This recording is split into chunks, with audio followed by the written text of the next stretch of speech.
tanking in the NFL, right? Losing on purpose, try to get as many draft picks as possible at the top, try to get as many good players on your team as possible, and eventually, theoretically, if everything works out in a perfect storm, you accumulate enough of these draft picks, enough of these skilled guys that go in the top 10, 5, 10, 15 picks every single year. You get enough of those guys, you lose 3, 4, 5 years in a row, you get enough draft picks. Theoretically, you should be able to turn your team around, have enough talent, and all of a sudden start winning again, right? We see it in the NBA, it's prevalent. We saw the 76ers are still trying to work the process and trust the process as we see as Sam Hinkie develop that. Losing on purpose, having some thin, lean years is, here's some hammering. People are not happy with tanking in the NBA, I guess. Maybe we'll get them on the show. The hammering, people are not happy with tanking. We should do, was it Larry O'Donnell, I think, Stop the Hammering, that viral clip?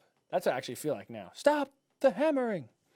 If you don't know what I'm talking about, look it up. It is very close to Bill O'Reilly's Freak Out. We'll do it live if you remember what I'm talking about or get the reference. It is very similar. Not as profane, not as vulgar as We'll Do It Live, F it, but very close.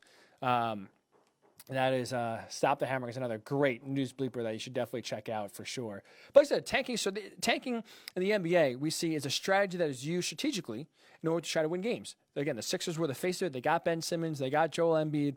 Try to lose at purpose as much as possible, accumulate high draft picks, and eventually get enough talent to where now you can start winning and then start trying to win again.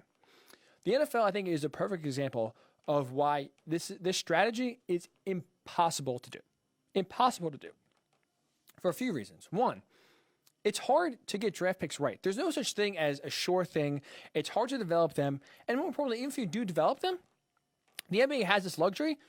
You get one or two dynamic franchise-chasing players, your team's fortunes will turn on just like that, right? I mean, you get two players. That's 40% of your roster on the starting unit. They have a major impact.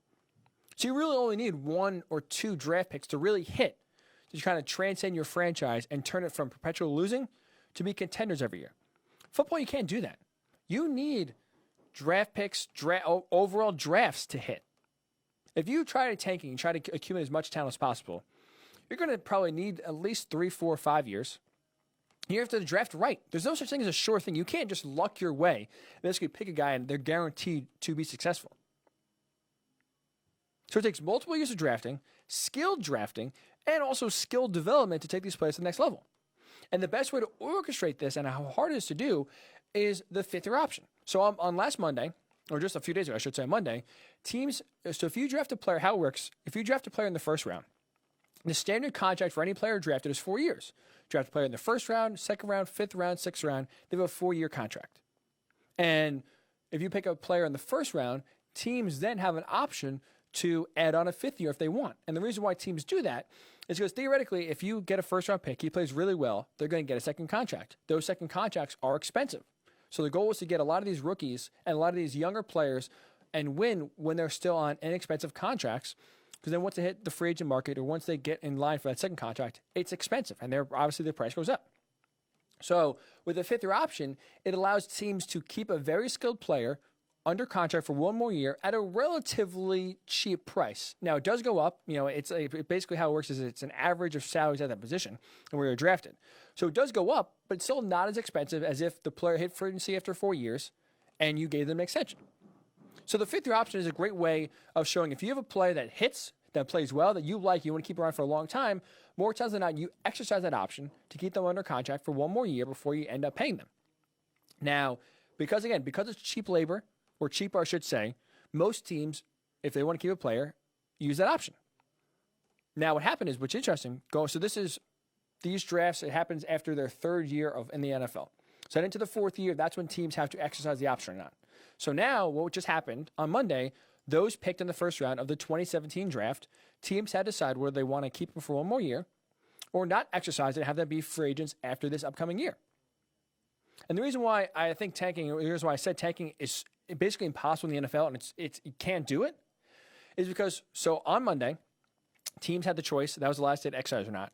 4 out of the 5 top picks, so the top 5 picks in the 2017 draft, 4 of them had their fifth-year option declined. Mitchell Trubisky of the Bears, Solomon Thomas of the 49ers, Leonard Fournette of the Jaguars, Corey Davis of the Titans. 4 to 5. These should be sure things. These top picks, when you're picking this high, should be sure things, franchise rocks on your team. 4 to the 5. Only one. And that's Myles Garrett with the Browns. Had his fifth-year option extended. Expand it to the top 10. Number 9 pick John Ross with the Bengals didn't have his option exercised. So half of the top 10 picks did not have their first round option picked up, and they'll be free agents at the end of this year. Meaning, we're seeing a divorce of these players more likely than not, barring a miracle or barring some sort of turnaround that these teams have a change of heart. 4 to the 5 picks. Again, guaranteed sure things theoretically. When you're picking that high in the draft, when these players are going this high, these should hit on. Drafting is not easy. It's not a guarantee that you draft someone, they come in and change the franchise around. Out of all 32 teams back in 2017, 18 options were picked up, 14 were declined. Almost half. Think about that. Almost half of the first round picks that went in 2017, their team did not think they were good enough, and they don't want to keep them around for next year. They're going to let them go and have them go elsewhere after this season. So teams that are drafting at the top of the draft, that are losing on purpose, that think by losing on purpose, by getting a top 5 draft pick 2, 3, 4 years in a row, that's the best way to accumulate talent, and it's basically guaranteed to not, basically to guarantee to get 3, 4, 5 franchise-chasing players at least. It's not that easy. It's not that easy, and it's not that smart. Because guess what? Teams that usually pick at the top of the draft stay there. More teams than not who are losing on purpose, that are trying to get accumulate as much talent as possible, end up staying at the top of the draft more than they would like. Here's a great way to orchestrate that. And here's a great way to show how hard drafting is and how hard it is to turn a team around by tanking. So this fifth-year option was put into place in 2011. So just about 9 years, right? So since 2011, every first-round pick, the team had an option or a chance to extend them one more year for little pay. You can only do it with first-round picks. The teams with the most fifth-year options not picked up, so teams that drafted, didn't draft well, didn't like the player production, and decided not to extend them an extra year. The Jaguars did this with 5 players. 5 different players they drafted. They figured in the first round, they said, you know what? Not what we thought. Couldn't develop in the way we wanted to. The player's not a game changer that we thought he would be. We're not going to pick up his option. 5 different times since 2011, the Jaguars have picked in the first round and not have worked out to get to the second contract. The Tennessee Titans, 4 times they've had this happen. The Browns, 3. Giants, 49ers, Bears, 2.